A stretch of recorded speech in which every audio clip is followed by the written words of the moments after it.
एक वक्त का किस्सा है। सहारा नगर गांव में एक चांदी नाम का जादूगर रहता था। उसके पास एक बाज था जो उसे गांव के लोगों की खबर दिया करता था और वो चांदी जादूगर उसके साथ जाता और लोगों को गायब कर दिया करता था। वो लोग गायब होकर जंगल में एक गुफा में कैद हो जाते थे। किसी को भी कुछ समझ नहीं आ रहा था कि आखिर लोग कहाँ गायब हो रहे हैं। ये हम कहाँ गए? वो जादूगर हमारे साथ क्या करेगा?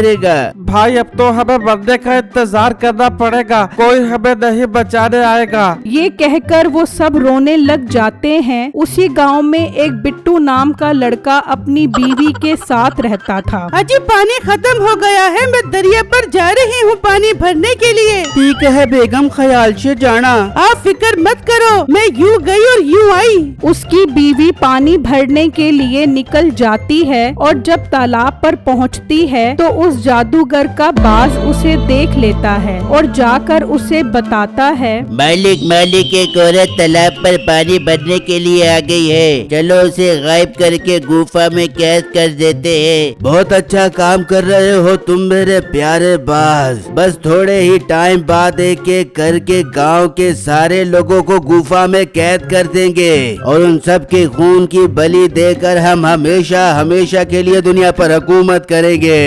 मालिक अब तो गांव में बहुत थोड़े लोग रह गए हैं, हमारा मकसद जल्दी पूरा हो जाएगा।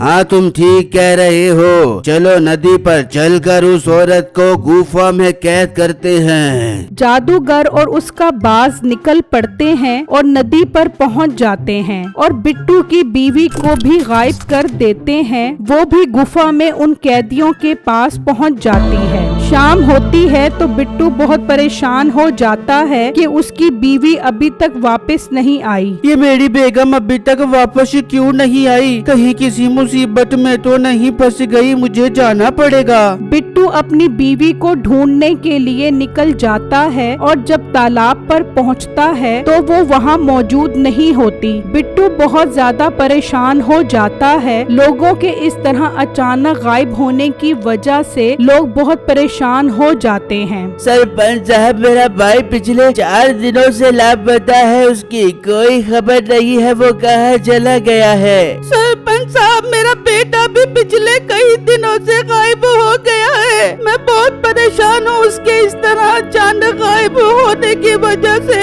इतनी देर में बिट्टू भी वहाँ पहुँच जाता है। सरपंच साहब, मेरी बेगम तालाब पर पानी भरने गई थी, शाम तक वापस नहीं आई तो मैं उसे देखने गया, वो तालाब पर मौजूद नहीं थी, जाने उसे कौन उठाकर ले गया। ये तो बहुत परेशानी की बात है, आखिर इस गांव के लोग एक एक करके गायब कहाँ हो रहे हैं? सरपंच साहब, मुझे तो ये उस खबीर जादूगर का काम लगता है जो सहारा नाम के घने जंगल में रहता है। तुम उस जादूगर के बारे में कैसे जानते हो? सरपंच साहब, मैंने एक पीर से उसके बारे में सुना है, वो बहुत खतरनाक है और सब लोगों को मारकर उनके खून की बलि देकर दुनिया पर हुकूमत करना चाहता है। इसका मतलब मेरी बीवी को भी जादूगर उठाकर ले गया है? हाँ, सब लोगों को वही उठा रहा है। हमें देर नहीं करनी चाहिए वरना वो एक एक करके सबको ले जाएगा। मगर ये काम करेगा कौन? सरपंच साहब, मैं करूँगा ये काम। उस जादूगर को सबक सिखाना तो मेरे बाएं हाथ का काम है, पर मेरी एक शर्त है। कौन सी शर्त है तुम्हारी? अगर मैं कामयाब हो गया तो आप सब लोग मुझे 10 लाख रुपए दोगे। ठीक है, हमें मंजूर है। ठीक है, मैं कल ही उस जंगल की तरफ रवाना हो जाता हूँ। फिर जब अगला दिन निकलता है तो मीठा उस जंगल की तरफ रवाना हो जाता है तो देखता है कि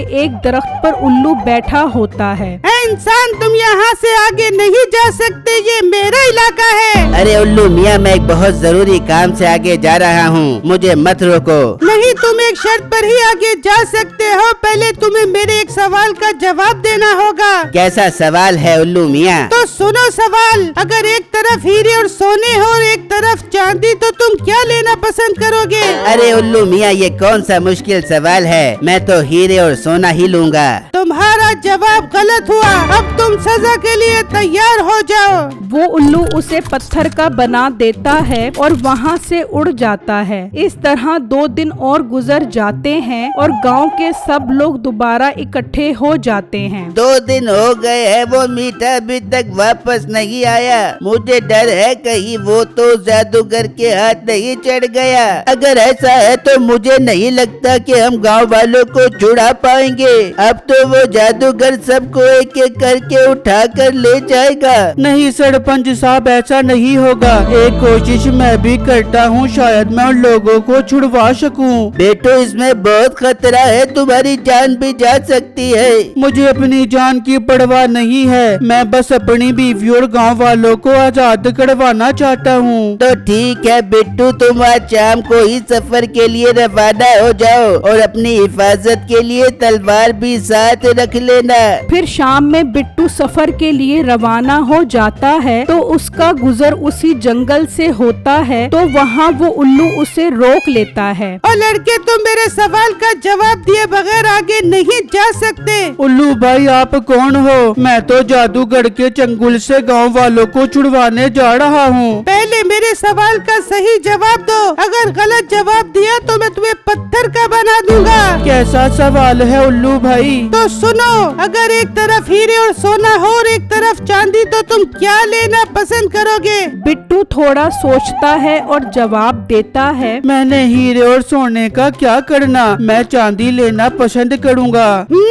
तुम्हारा जवाब बिल्कुल सही है। तुम जिस जादूगर से गांव वालों को छुड़वाने जा रहे हो उसका नाम चांदी जादूगर है और तुमने चांदी का इंतखाब किया। अब मैं तुम्हें रास्ता बताऊंगा कि तुम कैसे गांव वालों को छुड़वा सकते हो।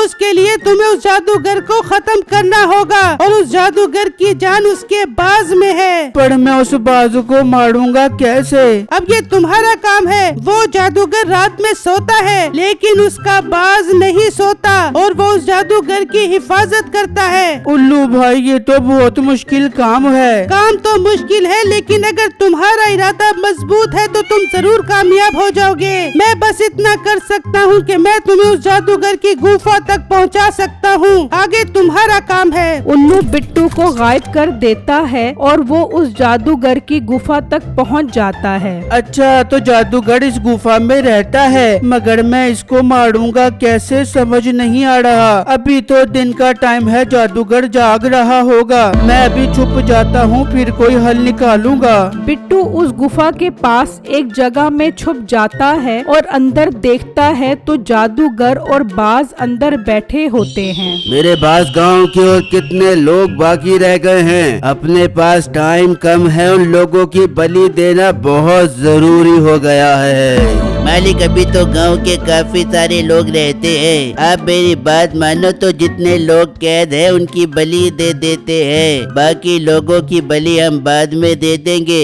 अरे वाह मेरे बाज, ये बात मेरे दिमाग में क्यों नहीं आई? हम कल ही जाकर उन सब की बलि दे देंगे। बिट्टू ये सब सुनकर बहुत परेशान हो जाता है और इतनी देर में रात हो जाती है। मेरे उल्लू, मेरे सोने का टाइम हो गया है, मैं अब सो रहा हूँ। ठीक है मालिक, आप आराम करो, मैं दरिया पर पानी पीने जा रहा हूँ। पानी पीने निकलता है तो बिट्टू भी उसके पीछे जाता है और वो दरिया देख लेता है जहाँ वो पानी पीता है। बिट्टू दिमाग लड़ाने लग जाता है कि किस तरह उल्लू को मारा जाए। अच्छा, तो ये यहाँ से पानी पीता है, मुझे किसी तरीके से इसे यहीं पर मारना होगा। कल जब यहाँ पर पानी पीने आएगा तो मैं इसे मौत के घाट उतार दूंगा। वो बाज पानी पीकर वहाँ से चला जाता है और गुफा के बाहर आकर बैठ जाता है। और फिर जब अगला दिन निकलता है तो बिट्टू उस तालाब पर आता है। अब मुझे इस तालाब में ही छुपकर उस बाज के आने का इंतजार करना होगा। बिट्टू तलवार लेकर उस तालाब में छलांग लगा देता है और थोड़ी थोड़ी देर बाद तालाब से अपना मुंह बाहर निकालता रहता है ताकि वो सांस ले सके। वहाँ जादूगर और उल्लू गांव वालों की बलि की की तैयारी करते हैं। चल मेरे उल्लू, चल उन लोगों के पास, आज उनके खून की बलि देनी है। हाँ मालिक, चलो आप उनकी गर्दन को उनके जिस्म से अलग कर देना, फिर हम उनके खून की बलि से बहुत ताकतवर बन जाएंगे। आप वहाँ पहुँचो, मैं दरिया से पानी पी कर आता हूँ। जादूगर गांव के लोगों के पास निकल जाता है और बांस दरिया पर पानी पीने के लिए चला जाता है। जादूगर गांव वालों के पास पहुंच जाता है। आज तुम सबका आखिरी दिन है इस दुनिया में, आज मैं तुम सबके खून की बलि दूंगा। अबे मत मारो, हमें जाने दो, मेरी माँ मेरा इंतजार कर रही होगी। चुप कर, तुम्हें छोड़ दूं ताकि मैं ताकतवर न बन सकूं। आखिर खून पीकर ही तो मैं हमेशा जिंदा रहूंगा। सब लोग उससे अपनी जिंदगी की भीख मांगते हैं। वहाँ वो बांस दरिया पर पहुँच जाता है तो बिट्टू उसे देखकर दरिया में चला जाता है। वो बाज आकर पानी पीने लग जाता है तो बिट्टू दरिया से निकलकर उस पर तलवार से वार कर देता है और वो बाज मर जाता है। उसके मरते ही उस जादूगर को आग लग जाती है और वो जलकर कोयला हो जाता है। बिट्टू दोबारा उस उल्लू के पास पहुंच जाता है और उसे बताता है कि उसने उस बाज को मार दिया है। उस बाज को मारना कोई आसान काम नहीं था। तुमने ऐसा करके साबित कर दिया है कि तुम्हारा इरादा मजबूत है। उल्लू भाई, मेरे गांव वाले कहाँ पर हैं? मैं उनके पास जाना चाहता हूँ। हाँ, मैं तुम्हें उसके पास पहुँचा देता हूँ। उल्लू बिट्टू को गायब कर देता है और वो उन सब के पास पहुंच जाता है। बिट्टू को देखकर वो सब खुश हो जाते हैं और सबको ले जाता है। मुझे तो लगता है उस जादूगर ने बिट्टू को भी पकड़ लिया है। अब हम कभी गांव वालों को नहीं बचा पाएंगे। वो अभी बात कर रहे होते हैं कि वो सब वहाँ पहुँच जाते हैं। उन्हें देखकर सब खुश हो जाते हैं। वाह बिट्टू, तुमने तो कमाल कर दिया। ये तुम कैसे गांव वालों को छुड़ा कर आए हो? बिट्टू उन्हें सारा वाकया बताता है, जिसे सुनकर वो सब बहुत खुश हो जाते हैं और सबकी उस जादूगर से जान छूट जाती है।